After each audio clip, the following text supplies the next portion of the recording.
Bonjour à tous, je vous retrouve pour la vidéo sur les exercices à propos de la fonction exponentielle pour la classe de première spécialité maths. Donc je vais vous proposer quatre exercices qui reprennent un petit peu les différentes formules qu'on a pu voir dans le cours. Je vous propose c'est de mettre la vidéo en pause, de faire les exercices puis ensuite de relancer la vidéo pour pouvoir assister à la correction. Vous pouvez mettre en pause. Voilà, on va maintenant passer à la correction de ces différents exercices. Donc le premier exercice, c'est un exercice où on va appliquer tout simplement les formules qu'on a pu voir dans le cours qui sont exactement les mêmes que les formules sur les puissances. Donc en principe, ça ne devrait pas trop vous poser de problème. Pour le premier calcul, on a une multiplication d'exponentielle. L'exponentielle de 4 multiplié à l'exponentielle de 6, et bien c'est tout simplement égal à l'exponentielle de 4 plus 6, donc exponentielle de 10. Pareil, si jamais à la place de 6, on a moins 6, on va faire exactement la même chose. On va se retrouver avec e de 4 moins 6, c'est-à-dire e de moins 2. Pour le calcul suivant, vous aviez une fraction, donc dans ce cas-là, il faut penser à soustraire par le dénominateur. Donc ici, on va se retrouver avec exponentielle de 4 moins 6, ce qui nous fait exponentielle de moins 2. Bien penser à soustraire le dénominateur, la puissance du dénominateur, ou d'inverser le signe de la puissance du dénominateur, de l'exponentielle du dénominateur. Là, on a un calcul un petit peu plus complexe qui réunit les deux formules qu'on vient d'utiliser, donc à la fois une multiplication et aussi une fraction. Donc ce qu'on va faire, c'est qu'on va ajouter ce qui a été multiplié au numérateur, puis on va aller remonter l'exponentielle moins 3 et le transformer en exponentielle plus 3 quand elle va passer au numérateur, ce qui nous donne que le calcul exponentielle de 3 moins 2 plus 3, et du coup ça nous donne au final exponentielle de 4. Et enfin le dernier, exponentielle de 5 à l'exposant 4, et bien ça nous fait exponentielle de 5 fois 4, c'est-à-dire exponentielle de 20. Voilà, c'est assez classique comme calcul, et ça ne met pas en œuvre de nouvelles formules si vous arrivez bien à faire l'analogie avec les puissances. Là, on nous demandait de résoudre trois équations. Donc pour résoudre ces trois équations-là, on va utiliser cette partie-là du cours. On nous disait que exponentielle de a est égal à exponentielle de b. C'était équivalent à a est égal à b, c'est-à-dire ce qu'il y avait en exponentielle était forcément égal. Donc du coup, pour notre première équation, ça va être équivalent à, du coup, à 4x plus 7 égale 2x plus 3, ce qui nous fait une petite équation. Là, vous en avez fait des bien plus compliquées cette année. Et au niveau de la résolution, ça nous fait que 4x moins 2x est égal à 3 moins 7, ce qui nous donne 2x qui est égal à moins 4, et au final, x est égal à moins 4 sur 2, c'est-à-dire moins 2. Donc du coup, ici, la solution est x égale moins 2. Pour la deuxième, on va faire exactement la même chose. Cette équation est équivalente à x au carré égale 16. Et cette équation-là admet deux solutions. Je vous rappelle, racine de 16 et moins racine de 16. Il ne faut pas oublier ces deux solutions. Et du coup, les solutions sont ici moins 4 et 4. Moins 4, c'est moins racine de 16. Et 4, c'est racine carrée de 16. La dernière, qui demandait une petite transformation, on avait exponentielle de 7x plus 3 égale 1. Et bien le 1, on va le remplacer en exponentielle de 0, afin de pouvoir utiliser la propriété qu'on a ici en jaune. Et du coup, ça nous donne comme équation 7x plus 3 est égal à 0. Et si vous la résolvez, vous trouvez que la solution est moins 3 septièmes.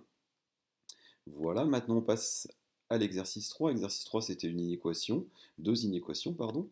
On va utiliser ce qu'on a vu aussi dans le cours, ces deux propriétés-là. Globalement, ça ressemble beaucoup à ce qu'on a fait pour les équations. Donc avec notre première inéquation, elle se transforme du coup en 3x plus 4 supérieur ou égal à x plus 1, qu'on va résoudre comme une inéquation. Donc du coup, 3x moins x est supérieur ou égal à 1 moins 4, ce qui nous donne 2x supérieur ou égal à moins 3. Et là maintenant, je vais diviser par 2. 2, c'est un nombre positif, donc du coup, je ne vais pas changer le signe de l'inégalité. Attention, je vous rappelle que là, si j'avais par exemple dû diviser par moins 2, j'aurais dû inverser le signe de cette inégalité-là. Soyez bien vigilants dans le cadre des inégalités. Ça nous donne du coup que x est supérieur ou égal à moins 3, et du coup que les solutions sont l'intervalle moins 3 demi compris et plus jusqu'à plus l'infini. Voilà. Pour la deuxième inéquation, pareil, on va aller transformer le 1 de la même façon qu'on l'a transformé pour notre équation, hein. 1, c'est aussi exponentielle de 0. Et du coup, on se retrouve avec comme inéquation ici 5x plus 2 strictement inférieur à 0, ce qui nous donne au final x strictement inférieur à moins 2 cinquièmes. Donc du coup, notre intervalle solution ici va de moins l'infini jusqu'à moins 2 cinquièmes. Voilà, pensez bien, ici on est en inéquation. Du coup, en principe, on a des intervalles qui sont comme solution. Et enfin, le dernier exercice, c'était pour calculer des dérivées. Donc, ça va nous permettre de réutiliser un petit peu deux formules de dérivées, des produits de fonctions et des quotients de fonctions, et d'utiliser un petit peu cette fonction exponentielle. Je vous rappelle que l'une des propriétés de la fonction exponentielle, c'est que sa dérivée est égale à elle-même. La dérivée d'exponentielle de x, c'est exponentielle de x. Donc on va utiliser ces deux formules-là, je vous les ai remis ici en jaune sur le côté. Pour f de x, on va réutiliser la formule du haut, donc du coup on va aller poser notre u de x et notre v de x. Donc u de x ici on le pose égal à 2x plus 3 et v de x à exponentielle de x. Du coup je vais dériver proprement chacune de cette fonction-là pour bien que ça soit clair. U' de x est égal à 2, la dérivée de 2x c'est 2, la dérivée de 3 c'est 0. Et ensuite, la dérivée de e de x, de ce qu'on a appelé v de x, eh bien, c'est exponentielle de x. Du coup, maintenant, il ne me reste plus qu'à appliquer ma formule en ne me trompant pas. F' de x, c'est égal à u' de x fois v de x, donc 2 fois e de x, plus u de x fois v' de x, c'est-à-dire 2x plus 3 fois e de x.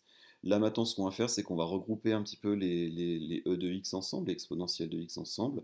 Là on voit qu'on en a deux et là on a 2x plus 3, donc si je les réunis dans la même parenthèse, ça me fait du 2x plus 3 plus 2. Le 2 c'était ce 2 ici. Et du coup au final je trouve que la dérivée est égale à 2x plus 5 fois e de x. Juste une petite parenthèse, si on vous avait demandé d'étudier son signe, dans ce cas-là, on aurait étudié le signe du produit. E de x étant une fonction tout le temps positive, notre dérivée ici aurait été du même signe que 2x plus 5. Donc du coup, on aurait fait un tableau de signes avec 2x plus 5, et on aurait trouvé le signe de f' de x, et du coup, les variations de f de x. On passe maintenant à g de x, donc même chose. On va utiliser cette fois-ci la deuxième formule. On va poser proprement notre u de x et notre v de x. Donc ici, u de x, c'est ce qu'il y a au numérateur, donc c'est exponentielle de x. Et v de x est égal à 3x plus 4. Je les dérive aussi proprement et clairement. U' de x est égal à e de x et v' de x est égal à 3. Et ensuite, on va tout simplement appliquer la formule u'v moins uv' sur v au carré. Donc en ne se trompons pas, hein, u'v moins uv'. Et au numérateur, on va faire un petit peu la même chose, c'est-à-dire qu'on va regrouper les e de x. Là, de ce côté-là, j'en ai 3x plus 4, et ici, j'en ai moins 3. Donc je vais pouvoir les mettre dans la même parenthèse avec e de x devant. Et le numérateur, on ne va pas y toucher, on le laisse comme ça. On s'intéresse, je vous rappelle, au signe de la dérivée généralement. Et dans ce cas-là, le fait qu'elle soit au carré, c'est plutôt une bonne chose. Donc du coup, ça me permet d'avoir au numérateur e de x facteur de 3x plus 4, cette partie-là, moins 3, ce qui me reste au final 3x plus 1 fois e de x sur 3x plus 4 au carré. Dernière petite remarque, si on vous avait demandé d'étudier le signe de cette fonction dérivée, le dénominateur est un carré, donc est tout le temps positif. E de x est tout le temps positif aussi, ça veut dire que ce quotient-là est tout le temps du signe de 3x plus 1. Du coup, on voit que cette fonction exponentielle a un certain nombre de propriétés qui sont assez intéressantes. Voilà, je vous encourage à, une fois que vous avez visionné cet exercice-là, ou le jour d'après ou dans 2 jours, à essayer de retenter ces exercices-là s'il y a eu quelques petites difficultés pour être sûr que vous ayez bien compris. Voilà, je vous remercie d'avoir suivi la vidéo.